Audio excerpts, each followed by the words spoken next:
अस्सलाम वालेकुम दोस्तों, क्या हाल चाल है। उम्मीद है आप सब ठीक ठाक हो गए। चलिए अपने चलते हैं अपने अगले लेक्चर की तरफ। तो मेरा नाम तैयब शान। तो मुझे नहीं लगता कि हर लेक्चर में मुझे अपना नाम बताना चाहिए।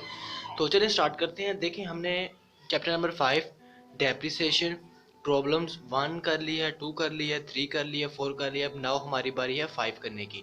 ठीक है, हमने ये जो 4 किए हैं ना, ये पहले मेथड से थी, सोफ़ा वाले से। ठीक है ना। इस सब में हम क्या करते थे, हम जो डेप्रिसिएशन चार्ज करते थे वो बुक वैल्यू पे चार्ज करते थे। बुक वैल्यू क्या होती थी हमारी, जैसे इसमें अगर हमारी वैल्यू 9 लाख है तो हम 9 लाख पे चार्ज करते थे। इसमें हमारी वैल्यू अगर 70 प्लस 8,000, तो ये 78,000 थी, तो 78,000 पे चार्ज की। इस पर हमारी जो बुक में वैल्यू थी वही होती थी। अब आगे नेक्स्ट क्वेश्चन पढ़ते हैं। A company purchase a machinery for ₹1 lakh and depreciation rate is 10% per annum. ये पी ए स्टैंड फॉर होता है per annum. Show the machinery account for the first 5 year under the reducing balance method. मैंने आपको पहले lecture में बताया था, पहले मेथड के कितने नाम हैं, 4। दूसरे मेथड के कितने नाम हैं, 3। WRD। तो ये आर से स्टैंड हो रहा है, आर से स्टार्ट हो रहा है। तो आपने किस तरह जज करना है कि ये पहला मेथड है या दूसरा मेथड है। कि ये देखिए WRD, आर आ गया ना, रिड्यूसिंग बैलेंस मेथड। तो चलिए क्वेश्चन स्टार्ट करते हैं। देखिए मैंने पहले ही परफॉर्मा बना के रखा हुआ है ताकि टाइम बचे आप लोगों का भी और मेरा भी। तो मैं स्टार्ट करता हूँ। इसमें डेट कोई मेंशन नहीं है। उन्होंने कितने साल का अकाउंट मांगा आपसे, ये देखें। उन्होंने कहा कि 5 सालों का अकाउंट बनाए। अब कौन से 5 साल है ये नहीं बताए, तो हम सबसे पहले यहाँ क्या लिखेंगे, स्टार्ट उसी तरह होगा। हम लिख देते हैं फर्स्ट ईयर या स्टार्ट ऑफ फर्स्ट ईयर। इस तरह करके आप कुछ भी, आप थोड़ा सा स्पेस दे के लिख सकते हैं। मेरे कॉलम थोड़े से ज़रा छोटे हो गए। पहला काम वही कैश अकाउंट, पूरा लिख लेता हूँ मैं पहली लाइन में। कैश अकाउंट कितने की आपने मशीनरी परचेज की, 1 लाख की, ये हो गया। अब इसका एंड ऑफ ईयर। अब देखिए डेप्रिसिएशन चार्ज करेंगे, पूरा मैं लिखूंगा डेप्रिसिएशन पहले में, उसके बाद आपने खुद मेंशन करना है डेप्रिसिएशन अकाउंट। AC लगा देता हूँ आगे। अब देखें डेप्रिसिएशन उसी तरह चार्ज होगी जिस तरह हम पहले चार्ज करते थे। इसमें कितनी वैल्यू है इसकी, 1 लाख। पहली वाली में हम पूरी वैल्यू जो हमारे यहाँ लिखी होती है उसी पे चार्ज करते हैं। मल्टीप्लाई बाय 10% का हुआ था, डिवाइड बाय। तो अगर मैं रफ अमल में देसी कटिंग करूं तो ये देखें, 2 ज़ीरो इन 2 ज़ीरो से कट गई। ये है 1,000। 1,000 को 10 से मल्टीप्लाई किया तो कितना आ गया, 10,000। तो आपने क्या करना है, कैलकुलेटर में करना है इसको। कैलकुलेटर में करेंगे तो आंसर बिल्कुल सही आएगा। मैं यहाँ स्पेस कम कर रहा हूँ, आपने स्पेस पूरी रखनी है। बड़ी वैल्यू थी 1 लाख, दो साइड पे मेंशन कर दिया 1 लाख को। और इसमें हमारा जो रिमेनिंग बैलेंस होता है उसको हम क्या कहते हैं, बैलेंस CD। क्लोजिंग डाउन कितना आ गया, मेरे ख्याल 90, हाँ 90,000 आ गया। अब आ गया दूसरा साल, सेकंड ईयर। सेकंड ये मैं देखे ना स्पेस कर दिया। अब जो हमारा बैलेंस CD होता है वही अगले साल का बैलेंस BD। कितनी वैल्यू थी बैलेंस CD की, 90,000। तो हम यहाँ पे भी 90,000 लिखेंगे। अब इसका एंड करेंगे, and of year. And of year, ये साल शुरू हुआ तो ये साल अब एंड हो रहा है। अब देखें डेप्रिसिएशन आपने पूरा करना है। अब देखें इस मेथड में क्या करना होता है। पहले वाले मेथड में हम क्या करते थे, डेप्रिसिएशन हमारी सेम आती थी। WRD में कभी भी डेप्रिसिएशन सेम नहीं आती, ये याद रखिएगा, ठीक है ना। पहली डेप्रिसिएशन आपने इस बुक वैल्यू पे निकाली थी जो यहाँ पे आ रही थी। अब अगली डेप्रिसिएशन जो भी आपका बैलेंस CD होगा WRD में, आपने डेप्रिसिएशन उस पर चार्ज करनी है। पहले मेथड में हम किस पे चार्ज करते थे, ये जो यहाँ वैल्यू लिखी होती थी सबसे ऊपर, या जो बुक वैल्यू होती थी। लेकिन दूसरे मेथड में WRD, ये भी हम कर रहे हैं रिड्यूसिंग बैलेंस मेथड। तो इन तीनों मेथड में 3 नाम है ना इस मेथड के, WRD। तो W से रीडिंग डाउन है, रिड्यूसिंग बैलेंस है, और D से डिमेंशनिंग बैलेंस मेथड। तो इन तीनों में जो यहाँ वैल्यू लिखी होती है साल के शुरू की, आपने उस पर डेप्रिसिएशन चार्ज करनी है। इस पर यहाँ वैल्यू कितनी लिखी हुई है, यहाँ लिखी हुई है 90,000। मल्टीप्लाई में कितने परसेंट, परसेंट वही रहते हैं 10। तो ये भी उसी तरह कटिंग करूंगा मैं, तो आ जाएगा 9,000। आपने क्या करना है, आपने कैलकुलेटर में करना है। तो कैलकुलेटर में जब करेंगे तो यही आंसर आएगा, आप बेशक देख सकते हैं। तो अब देखें बड़ी वैल्यू कौन सी थी, ये वाली। ये मैंने इसको बोथ साइड पे चार्ज कर दिया, और उसके बाद बोथ साइड पे चार्ज कर दिया 90,000। इसमें से जो रह गया उसको हम माइनस कर देंगे। तो माइनस करने से जो हमारी value, I think so 81,000। Yes हाँ 81 था। अब यही आपका अगले साल का क्या बन गया, थर्ड ईयर। मुझे नहीं लगता यहाँ पे 4 और 5 ईयर पूरा होगा, लेकिन मैं कोशिश करूंगा कि इसी पेज पे पूरा कर दूँ, नहीं तो हम इधर आ जाएंगे। तो जो हमारा बैलेंस सी डी होता है वही अगले साल का बैलेंस बी डी बनता है। जब बी डी बना तो आपने कितनी वैल्यू चार्ज की, 81,000। एंड ऑफ ईयर पूरा लिखिएगा आप, ठीक है। डेप्रिसिएशन, अब देखें यहाँ जो वैल्यू है उस पर चार्ज करूँगा मैं WRD वाले मेथड में।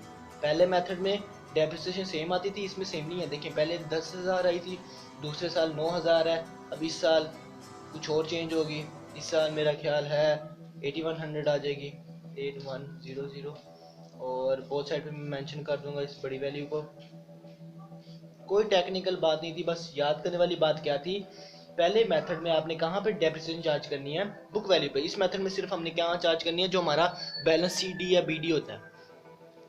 बैलेंस सी डी और बी डी में दोनों में एक ही वैल्यू लिखी होती है, सी डी क्लोजिंग डाउन, और वही साल के शुरू में वही value same to same ditto copy होती है। और आपने हमेशा इस वाली जो होती है क्या कहते हैं वैल्यू होती है, इस पर आप डेप्रिसिएशन निकालनी है, बैलेंस सी डी। इसको इसमें से माइनस किया तो आई थी, मैं एक मिनट करके देखता हूँ, 72900। ये आपने खुद करना है, ठीक है। मैं आपको देखिए ये जो वैल्यू मैं लिखी है ना, आपने कैलकुलेटर में सेम टू सेम ऐसी लिखनी है। आपने क्या लिखना है, 81,000 मल्टीप्लाई बाय 10 डिवाइडेड बाय 100, तो ये वैल्यू आ जाएगी। आपने लिखना है 90,000 मल्टीप्लाई बाय 10 डिवाइडेड बाय 100, ये आ जाएगी। और इस वैल्यू को बहुत साइड मेंशन कर दिया, फिर इसमें से इसको माइनस किया तो ये आ जाएगी, ठीक है। तो क्योंकि कुछ काम आपने भी करना है ना, आप सारा मैं ही करता रहूँगा तो वो फिर आपको लगेगा आपको आ गया, लेकिन जब आप खुद करने बैठेंगे तो आपको बिल्कुल भी नहीं आएगा। तो हम आगे चलते हैं थोड़ा सा। अच्छा जी, ये हमारा 4th ईयर आ गया, बड़ी जल्दी आ गया 4th ईयर। चलें, बैलेंस बी डी तो क्या है, balance B D 72900, end of year. तो डेप्रिसिएशन ये आपने पूरा लिखना है, डेप्रिसिएशन अकाउंट में कम लिख रहा हूँ, तो 72900 मल्टीप्लाई बाय 10 डिवाइडेड बाय 100, तो वही सेम यहाँ जो वैल्यू होगी मैंने उस पर डेप्रिसिएशन निकालनी है। किस मेथड में, WRD में। सोफा वाले में क्या होता था, डेप्रिसिएशन सबकी सेम होती थी, जो यहाँ वैल्यू लिखी होती थी मैं उसी पे चार्ज करता था, उसी पे। तो जब इसमें से इसको माइनस किया तो आंसर क्या आया, आंसर हमारा आ गया 7290। अब बड़ी वैल्यू को बोथ साइड मेंशन कर देंगे, तो 72900। तो हमारा बैलेंस सी डी क्या निकला, बैलेंस सी डी। जब इसमें से इसको आपने माइनस किया तो आपका आंसर आया 65610। वैसे यहाँ हो सकता है, लेकिन मैं यहाँ करूँगा नहीं, मैं नेक्स्ट पेज पे चलता हूँ इधर वाली साइड पे। तो बल्कि हम एक काम यहीं पे, हाँ यहाँ ठीक है क्योंकि आपको नजर आ जाएगा, तो मैं जल्दी से परफॉर्मा बना देता हूँ रफ में। आपने बिल्कुल नीट बनाना है पेपर में भी, ठीक है, और कोशिश करना है कि एक ही पेज पे इस तरह करके आ जाए, और जाना हुआ तो आप पेपर के अगले पेज पे इस तरह करके यहाँ से स्टार्ट कर सकते हैं, ऊपर उसी क्वेश्चन का नंबर लगा सकते हैं, उसी का अकाउंट का नेम, मशीनरी अकाउंट लिख सकते हैं, ठीक है ना। ये तरीका होता है, ये नहीं करना कि डेट डिटेल्स, ओहो स्पेलिंग्स को क्या हो गया, मैं बहुत लाइक हूँ, तो इसलिए मैं कहता रहता हूँ कि आपने मेरी गलतियों को इग्नोर करना है, क्योंकि आप तो बहुत अच्छे हैं। तो अच्छा इंसान वही होता है जो दूसरों की गलतियों को इग्नोर करता है और उसकी अच्छाइयों को याद रखता है, बुराइयों को नहीं, ठीक है ना। और इस तरह की अच्छी अच्छी बातें आप मुझे भी बताया करें कमेंट करके।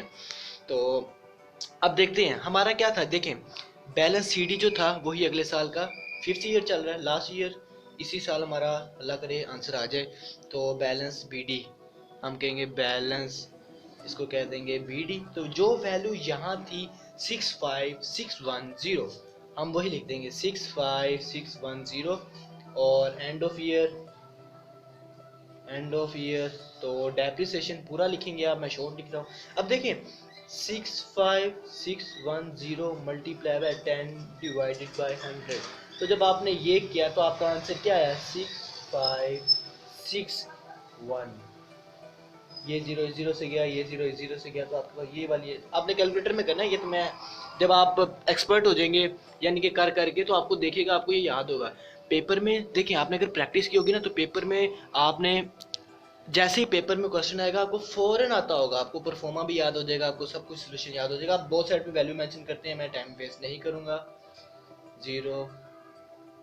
65610, तो जब इसमें से इसको माइनस किया उसका नाम क्या रखते हैं हम, बैलेंस CD। तो जब आपने इसमें से इसको माइनस किया तो आपका आंसर आ गया 590 और 49, हाँ 49, ठीक है। आप खुद कैलकुलेटर में करेंगे और मुझे बताएंगे कि ये आंसर ठीक है, और मैं बुक से मैच करके देखता हूँ। और ये देखिए 59049, 59049, ठीक है, बिल्कुल हमारा आंसर ठीक है। और ये कौन सा मेथड था? Reducing balance method. अब आप देख लें, जहाँ से समझ नहीं है आप मुझसे पूछ लें, बहुत सिंपल है, टेक्निकल कुछ नहीं था। परफॉर्मा भी वही था, तरीका भी वही था, डेप्रिसिएशन भी उसी तरह चार्ज करनी थी, जिस तरह उतने परसेंट थी उतने परसेंट ही, साल भी शुरू वैसे ही करना था, साल ख़त्म भी वैसे ही किया। बस इसमें फ़र्क कितना आया कि हम पहले वाले मेथड में यहाँ वाली डेप्रिसिएशन चार्ज करते हैं, इस वाले मेथड में यहाँ वाली, जो साल शुरू हुआ उसी की डेप्रिसिएशन, जो साल शुरू हुआ उसी की डेप्रिसिएशन, ये और ठीक है। तो इसके बाद हम इंशाल्लाह ताला क्वेश्चन नंबर 6 करेंगे, और उसके बाद हम 7 8 9 10 11 12 13 14 इसका हमारा चैप्टर मुकम्मल हो जाएगा। तो ठीक है, आप मुझे इजाज़त दें, जहाँ से समझ नहीं आए फ़ौरन पूछ सकते हैं। और मैंने फिर कहा मेरी गलती को इग्नोर करना, क्योंकि मैंने बहुत गलतियाँ की होंगी बोलते हुए भी, और अगर कोई ऐसी बात जो बुरी लगी हो तो उसको तो बिल्कुल दिल पे नहीं लेना। तो चलें ठीक है, इजाज़त दें, ओके, अल्लाह हाफिज़।